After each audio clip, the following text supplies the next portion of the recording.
Hello everyone. आज हम passage पढ़ेंगे life's challenges never give up और इसी पैसेज के थ्रू अपनी reading skills, listening and comprehension इसको इम्प्रूव करेंगे। लाइफ की डिफिकल्टीज, क्योंकि चैलेंजेस का मीनिंग होता है चुनौतियां या difficult times. Never give up, फिर भी आप कभी हार मत मानो। गिव अप एक फ्रेजल वर्ब है, इसका मतलब है हार मानना। नेवर गिव अप, कभी भी हार मत मानो। Life is like riding a bicycle. To keep your balance you must keep moving.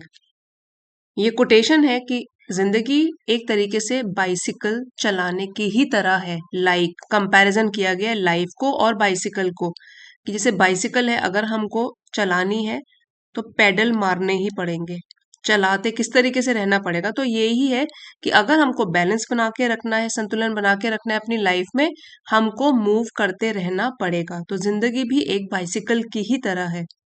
At times, we may feel discouraged और overwhelmed. At times जो फ्रेज है इसका मीनिंग होता है समटाइम्स। आप समटाइम्स भी बोल सकते हो या आप ओकेजनली भी बोल सकते हो, मतलब कभी कभार, ओकेजनली, कभी कभी, फ्रॉम टाइम टू टाइम। तो ये भी एक फ्रेज है, सिनोनिम की तरह हम यूज कर सकते हैं at times. We may feel discourage, कभी कभी हो सकता है हमारी, मतलब हम लोग इतना मोटिवेटेड फील ना करें, ओवरवेल्म्ड इमोशंस हमारे ऊपर हावी हो जाएं। But every challenge carries a valuable lesson, लेकिन हर एक चैलेंज जो हमारी लाइफ में आता है, डिफिकल्टीज, वो अपने साथ लेकर आता है एक बहुत ही मूल्यवान लेसन या सबक। एट टाइम्स को आप स्पोकन इंग्लिश में भी यूज कर सकते हो बोलते समय, जैसे कि at times I feel like giving up, कभी कभी मुझे लगता है कि मैं सब कुछ छोड़ दूं, हार मान लूं। या आप ऐसे बोल सकते हो, ही कैन बी क्वाइट फसी एट टाइम्स, कभी कभी नुक्स निकालने वाला बन जाता है वो। इसको आप स्पोकन इंग्लिश में ये वाला फ्रेज यूज कर सकते हो। This timeless quote reminds us that life is not always a smooth ride. Timeless हम उस चीज को बोलते हैं जो समय के साथ जिसकी इंपॉर्टेंस कम नहीं होती। यहाँ हम कोट की बात कर रहे हैं कि ये जो कोटेशन हमने ऊपर पढ़ी लाइफ के बारे में, ये टाइमलेस है। इसकी जो इम्पोर्टेंस है कभी भी खत्म नहीं होगी, इसलिए ये टाइमलेस है। ये हमको याद दिलाता है, रिमाइंड करता है कि लाइफ जो है हमेशा एक स्मूथ राइड नहीं होगी। मतलब जैसे कि आप साइकिल चला रहे हो तो आपको एक स्मूथ रोड हमेशा नहीं मिलेंगी, हो सकता है उसमें स्पीड ब्रेकर कभी आए, कुछ टूटी फूटी रोड हो, तो ये स्मूथ राइड नहीं होती। It is filled with unexpected twists, turns and hurdles. तो अनएक्सपेक्टेड इसका मतलब होता है जो आपने जिसके बारे में एक्सपेक्ट न किया हो, अचानक से आपके सामने आ जाए। ऐसे ट्विस्ट मतलब मोड़ आएंगे, टर्न्स आएंगे, हर्डल्स होता है रुकावटें आएंगी। ये तीनों चीजें आ सकती हैं, अनएक्सपेक्टेड हो सकती हैं। That often test our patience and determination, और यही सारी चीजें अक्सर ही, ऑफन, टेस्ट करती हैं हम में कितना पेशेंस है, धैर्य है, और कितना स्ट्रॉन्ग डिजायर है सक्सीड होने की। डिटर्मिनेशन मतलब दृढ़ संकल्प कितना है, यही टेस्ट करती हैं। अब जैसे इस लाइन में आप ये देखिए, this timeless quotes reminds us that, ये तो दैट है, ये भी एक दैट है, लेकिन ये दोनों का यूजेज बिल्कुल अलग है, पार्ट ऑफ स्पीच भी बिल्कुल अलग है। सो ये वाला जो दैट है ये है सबऑर्डिनेटिंग कंजंक्शन, और ये इंट्रोड्यूस कर रहा है नाउन क्लॉज को, कि लाइफ जो है हमेशा एक स्मूथ राइड नहीं होती। और इसके ऑपोजिट जो ये वाला दैट है, ये एक रिलेटिव प्रोनाउन है और इसके बारे में ज्यादा जानकारी दे रहा है।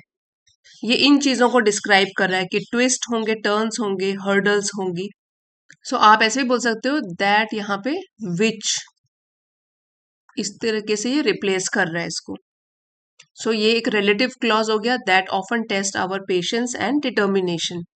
सो जो रिलेटिव प्रोनाउंस होते हैं, they refer back to a noun and describe them. तो यहाँ पे नाउन्स ये और ये है जिसको कि ये डिस्क्राइब कर रहा है, इसके बारे में बता रहा है। वैसे अगर आपने अपने खुद के नोट्स बनाए हैं तो ठीक है, अदरवाइज लास्ट में पूरी एक्सप्लेनेशन होगी इस पीडीएफ में, और आप वहां से भी इसको दोबारा से समझ सकते हो वीडियो पॉज करके।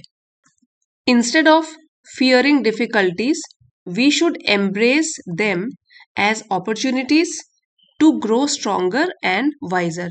इंस्टेड ऑफ मतलब इसके बजाय, किसके बजाय, डिफिकल्टीज से डरना, उसके बजाय हम लोगों को एम्ब्रेस करना चाहिए, अपनाना चाहिए इन चीजों को, जो भी सेटबैक्स हैं या जो भी मुश्किलें हैं इनको, और इनको हमें ऐसे अपनाना है जैसे कि हमें नए चांस मिला है, ताकि हम और भी स्ट्रांग बने और भी समझदार बने। इसका हमें चांस मिला है क्योंकि डिफिकल्टीज हमको और भी निखारती है, हम उनसे कुछ सीखते हैं और आगे बढ़ते हैं।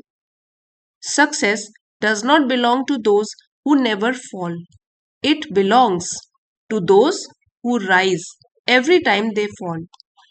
तो सक्सेस उन लोगों की धरोहर नहीं है जो कभी भी गिरते नहीं है या कभी भी डिफिकल्ट टाइम से होकर नहीं गुजरते, कभी फेल नहीं होते, बल्कि सक्सेस उन लोगों को बिलोंग करती है या वो लोग सक्सेसफुल होते हैं जो कि गिर के उठते हैं, हमेशा जितनी बार गिरेंगे उतनी बार वापस उठेंगे, वो लोग सफल होते हैं। When the going gets tough, we must not throw in the towel. ये एक इडियम है, to throw in the towel मतलब कि गिव अप कर देना, हार मान लेना, घुटने टेक देना। गोइंग गेट्स टफ जब हालात बहुत मुश्किल हों, डिफिकल्ट टाइम्स हों, तो जब भी हालात या सिचुएशन काफी डिफिकल्ट हो, हमको उस समय हार नहीं माननी है। We must not throw in the towel. Resilience, adaptability adaptability and a positive attitude help us navigate life's tough roads। हमारा यहाँ पे जो सब्जेक्ट है वो प्लूरल है, ये प्लस ये तीन चीजें हैं हमारी, इसीलिए यहाँ पे जो वर्ब है ये प्लूरल फॉर्म में आया है कि एक तो हो गया resilience, ability to recover quickly from difficulties, मतलब मुसीबतें हैं उससे जल्दी से उबर आना, बाहर निकल आना। अडेप्टेबिलिटी का मतलब होता है एडजस्ट कर लेना, और पॉजिटिव एटीट्यूड होता है आशावाद। तो ये जो तीनों चीजें होती हैं अगर हमारे पास है तो हमारी हेल्प करती हैं ये कि जिंदगी की जितनी भी रफ पैचेस हैं, मतलब कि डिफिकल्ट सिचुएशंस हैं, उनमें बहुत ही अच्छी तरीके से नेविगेट करके बाहर निकल आना। सो नेविगेट का मतलब आप ऐसे बोल सकते हैं कि to sail through smoothly, smooth तरीके से सेल करके उसको पार कर लेना डिफिकल्ट रोड्स को। Every failure is a chance to learn something new. By keeping our eyes on the road ahead and continuing to move forward, we can overcome obstacles and achieve our goals। अगर हम अपनी eyes मतलब अपना focus बना के रखते हैं अपने आगे रास्ते पर और कंटिन्यू करते हैं बढ़ते रहना, चाहे कैसा भी सिचुएशन आए, तो हम लोग काबू पा सकते हैं जितनी भी ऑब्स्टेकल्स, बाधाएं या डिफिकल्टीज आएंगी, और हम अपने गोल्स को भी अचीव कर सकते हैं, पा सकते हैं। Life's greatest wisdom lies in persistence. जिंदगी की जो सबसे बड़ी विजडम है, समझदारी है, वो परसिस्टेंस में बसी हुई है। परसिस्टेंस, और परसिस्टेंस इसका मीनिंग होता है कि ability to keep moving forward even when things are difficult. आगे बढ़ते रहना चाहे कितनी भी डिफिकल्टीज लाइफ में आए। तो जिंदगी की यही सबसे बड़ी समझदारी है कि हम पूरा पक्का इरादा करके आगे बढ़ते रहें, चाहे डिफिकल्टीज भी आए, परसिस्ट करते रहें। The smooth paths teach us gratitude while the rough roads teach us courage। यहाँ पे टीच वर्ड ये वर्ब का काम कर रहा है, प्लूरल है यहाँ पे नाउन, तो प्लूरल फॉर्म में है, यहाँ पर भी रोड्स है प्लूरल है, तो उसके वजह से ये प्लूरल फॉर्म में हमने वर्ब यूज किया हुआ है। अगर स्मूथ पाथ हो मतलब कि रास्ता बिल्कुल ही नॉर्मल हो, कोई उसमें रुकावटें नहीं है, तो हमको फिर लाइफ सिखाती है ग्रैटिट्यूड। इसका मतलब होता है फीलिंग ऑफ बीइंग थैंकफुल, मतलब कि हम थैंकफुलनेस या कृतज्ञ रहें कि हमारा रास्ता बिना किसी कठिनाई के चल रहा है। वाइल जबकि अगर रास्ते टफ हो, मुश्किलें हो, तो भी हम कुछ ना कुछ सीखते हैं, तो हम सीखते हैं स्ट्रांग बने रहना। दोनों सिचुएशंस में कुछ ना कुछ सीखते हैं। Therefore no matter how difficult the journey becomes, no matter how, keep pedaling, keep learning and keep moving forward। इस सेंटेंस में हम दो स्ट्रक्चर सीखेंगे। पहला स्ट्रक्चर है ये वाला, नो मैटर हाउ, उसके बाद एडजेक्टिव है जैसे कि हमने ऊपर पढ़ा नो मैटर हाउ डिफिकल्ट, फिर यहाँ पे सब्जेक्ट आएगा और फिर वर्ब आएगा।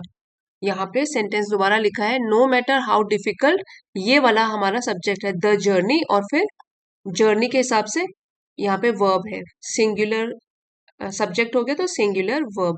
ये तो हो गया एक स्ट्रक्चर। नो मैटर हाउ मतलब इससे कोई फर्क नहीं पड़ता कितनी मुश्किल हमारी यात्रा बने। और दूसरा स्ट्रक्चर है पैरेलल स्ट्रक्चर। सो जैसे इस सेंटेंस में हमने बोला कीप मूविंग, कीप पेडलिंग, तो एक तरीके का ही स्ट्रक्चर लगा, कीप के साथ वर्ब में आईएनजी फॉर्म लगा के रखा, तो इसको बोलते हैं पैरेलल स्ट्रक्चर। यहाँ पे स्पीकर हमको एडवाइस दे रहा है और एनकरेज कर रहा है। और एक ही तरीके का स्ट्रक्चर रखने से क्या होता है, एक रिदम बनी रहती है राइटिंग स्किल्स में।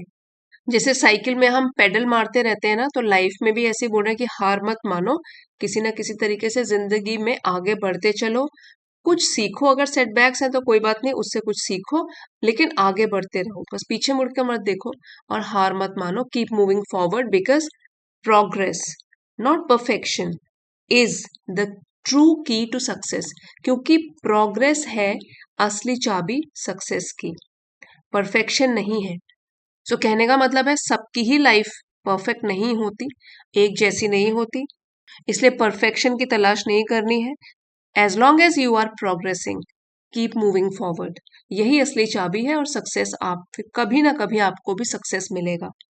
इसका डिटेल्ड एनोटेटेड पीडीएफ और ग्रामर स्ट्रक्चर के साथ ये आपको एलिट मेंबरशिप में मिल जाएगा। लेवल 2 की मेंबरशिप है, आप चाहते हो तो इसको ज्वाइन कर सकते हो। तो अभी जाइएगा नहीं, एक स्मॉल चैलेंज है आपके लिए। आप भी अपना एक कमेंट लिखिए, what is one challenge you are facing in your life right now and what will you do to overcome it. कोई भी एक चैलेंज की बात कीजिए, चाहे वो स्पोकन इंग्लिश को लेकर हो, कुछ भी, इफ यू वांट, ठीक है। और आप ये भी बताओ कि उसको ओवरकम, उस पर काबू पाने के लिए आप क्या स्टेप्स उठा रहे हो। बस 2-3 सिंपल सेंटेंसेस में अपना आंसर लिखिए। डोंट वरी अबाउट मिस्टेक्स, क्योंकि मैं पर्सनली सारे कमेंट्स पढ़ के और रिप्लाई करूंगी, जो बेस्ट आंसर होगा उसके लिए एक सरप्राइज भी होगा। और अगर आपने इस पूरे वीडियो से कुछ ना कुछ सीखा है तो आप टाइप कर सकते हैं the word resilience in the comments. मतलब अगर मुसीबत भी आए तो भी रेजिलियंट बन के, स्ट्रांग बन के लगे रहो, मुसीबतों से बाहर निकलने की कोशिश करो। अगर आप भी बिलीव करते हो कि गिविंग अप एक ऑप्शन नहीं है, हार मानना कोई ऑप्शन नहीं है जिंदगी की डिफिकल्टीज में, तो रेजिलियंस टाइप कर सकते हो। And you can also participate in this challenge. My biggest challenge is, and then you can write down your challenge. So I'll be waiting for your replies. आज का वीडियो पसंद आया है, please don't forget to like share and subscribe. मिलते हैं अगले video में। Thank you for watching.